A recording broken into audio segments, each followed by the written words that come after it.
له ډنمارک څخه د افغان غږ د رادیو تلویزیون قدرمنو اوریدونکو سلام او درناوی. شنونده و بیننده عزیز و گرامی سلام و احترام عرض میکنیم. با بچه ها از مکتب و از مدرسه بیرون برآمدیم. قدرمنو شاگردانو سره د باندې راووتلو او راغلیو یو ډیر مهم فلم د کتل لپاره هم دوی راوستي. تاسو ګورئ دلته هم زموږ د بیلابیلو هیوادونه دي، از کشورهای مختلف هستند، از افغانستان، از سایر کشورها. یو خود افغانستان زموږ ډیر ګران دوست دلته راته. سلام علیکم. جوړ په خیر، صحتونه ښه دي؟ خیره. ډېره زیاته مننه. که څه هم چې مسیجان خو زه پېژنم، موږ سره ده. خدای به خپله ځان ښه معرفي کړي چې په خیر راغلی. ته نو ځان لنډه معرفي کړه چې څوک یې د کوم ځای؟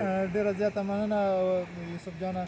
ډېر زیات خوشحاله یو چې نن ستا سره راغلو او داسې یو ښایسته منظرو ته وګرځېدلو، یو ښه لذت هم واخیست او خوند هم واخیست او د دې نه وروسته هم یو څه وخت لرو چې تاسو سره وګرځو او فلم وګورو. د کوم ځای نوم دې څه ده او کله راغلی ډنمارک؟ خپله مسیح الله یادېږم او د کونړ ولایت ډېر ښه. او یو څه وخت کېږي چې بس دلته ډنمارک کې تقریبا څه کم یو میاشت خواوشا کېږي.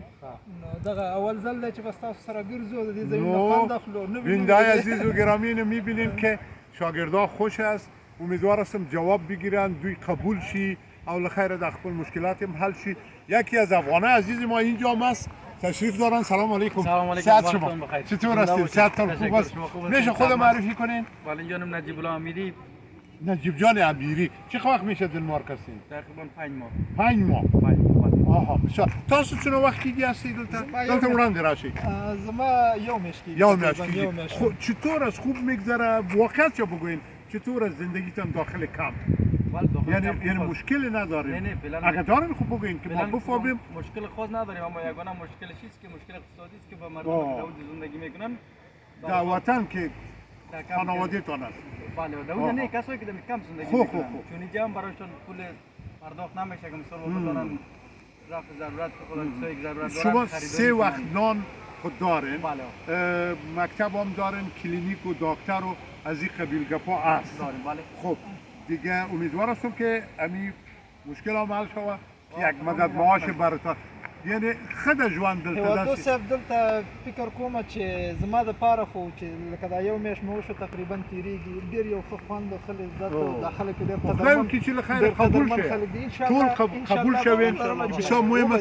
مگر یک گپ راست بگوین، حال خوب ببینید همین جنگا و همین خصومت‌ها که در افغانستان نباشه، چرا ما مجبور شدیم بیایم اینجا؟ این ابو غلطی رو خواهیم این مردم کرد. تمام یعنی 20 سال است یک جنگ و پیش از اون یک 20 سال دیگه 30 سال خود جنگ. 50 سال است ما با هم دست نداریم. بله هم دست مجبور شوم نور زندگی نه تنگ راغلی و تر څو به جنگ ځواني لاړه تېرېږي په تېرېدو د عمر تېرېږي. حالا ببینید چنین دام و بیننده‌های عزیز، همین جوانای ما باید همین جای ما باشه. همون وطن جای ماست. از هر رژیم ما فرار میکنیم، له هر رژیم نه له هر دولت نه مونږ فرار کوو.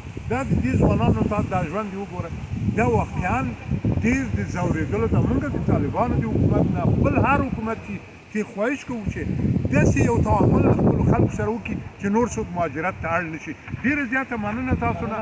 هیله ده چې دنمارکي ژبه زده کړئ او دغه وطن ټول امکانات تاسو ته لري او انشاءالله چې تاسو به موفق اوسئ. حتما چې موږ دا ځان ته انتخاب کړی دی، جواب هم انشاءالله. امیدوار هستم زبان به خیر یاد بگیرید. ما مکتب خواستونه در خدمتتان هستیم. مهربانی. شنونده و بیننده عزیز